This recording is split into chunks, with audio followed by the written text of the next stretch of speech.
क्या आप भी अपने घर में वाइब्रेशंस अच्छी फील नहीं कर रहे हैं? आपके घर में भी लड़ाई झगड़े हो रहे हैं, कोई ना कोई बीमार हो रहा है, ऐसा क्यों हो रहा है? ये आपके यहाँ नहीं, सबके वैसे ही हो रहा है। क्यों हो रहा है? क्योंकि ये होली के हुलाष्टक लगे हुए हैं। हुलाष्टक में आसपास तंत्र विद्या बहुत ज़्यादा होती है, जिसके वजह से कि ब्रह्मांड की ही ऊर्जा जब तंत्र किए जाते हैं तो ऊर्जा परिवर्तित हो जाती है। कहते हैं ना, एक सकारात्मक ऊर्जा, तो इस समय नकारात्मक ऊर्जाओं का जो ज़्यादा होता है। तो इस दिवाली और होली 2 ऐसी रात्रि होती हैं जिन्हें तांत्रिक रात्रि भी कहा जाता है, क्योंकि इन पे तंत्र विद्या ज़्यादा की जाती हैं।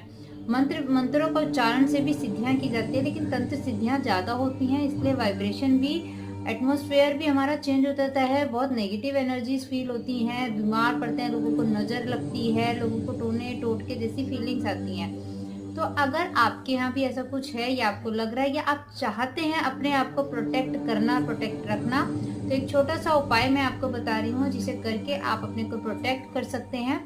आप अपने घर एक पोटली बनाएं। आप कोई भी लाल या काला कपड़ा लें, उसके अंदर पीली सरसों, काली मिर्च, लौंग, इलायची, हरी इलायची, एक बड़ी इलायची आती है मसाले वाली, वो इलायची, और एक सेंधा नमक का टुकड़ा आपको उस पोटली में रखना है, और अपने घर में, पूरे घर में उसकी एक पोटली बना के पूरे घर में उसे घुमा के, और जब होलिका दहन वाले दिन, जब होलिका दहन होगा, उसके अंदर उसको प्रवाहित करना है, और ये होलिका दहन वाले दिन ही करना है।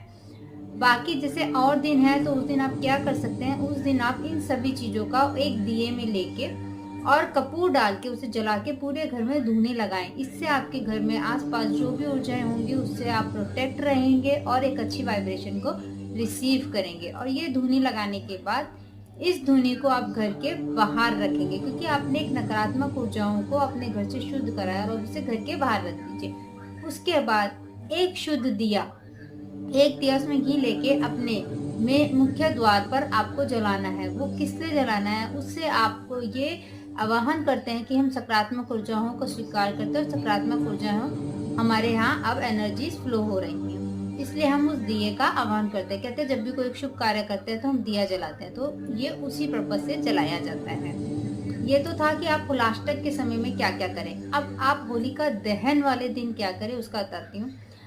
होलिका दहन वाले दिन आप उपाय कर सकते हैं एक नारियल से।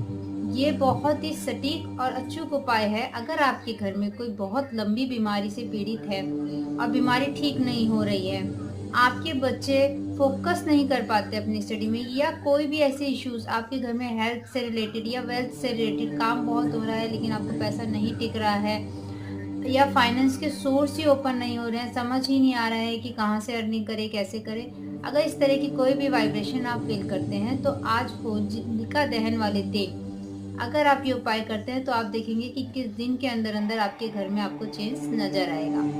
इसमें आपको करना क्या है, एक नारियल लेना है, उस नारियल को अपने पूरे घर में घुमाना है, 7 बार घुमाना है, और एक मंत्र आपके स्क्रीन पे लिखा आ रहा है, इस मंत्र को बोलते हुए आपको पूरे घर में उसको घुमाना है।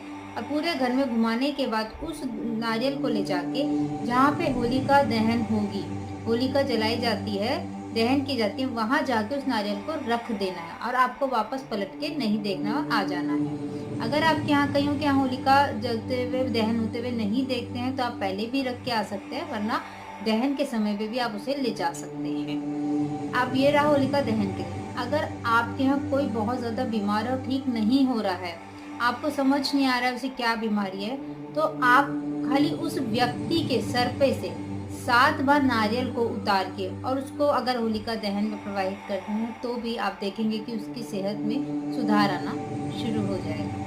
राधे राधे। आई होप आप सब होली पे सुख रहे, मंगल में रहें और इस होली को एंजॉय करें।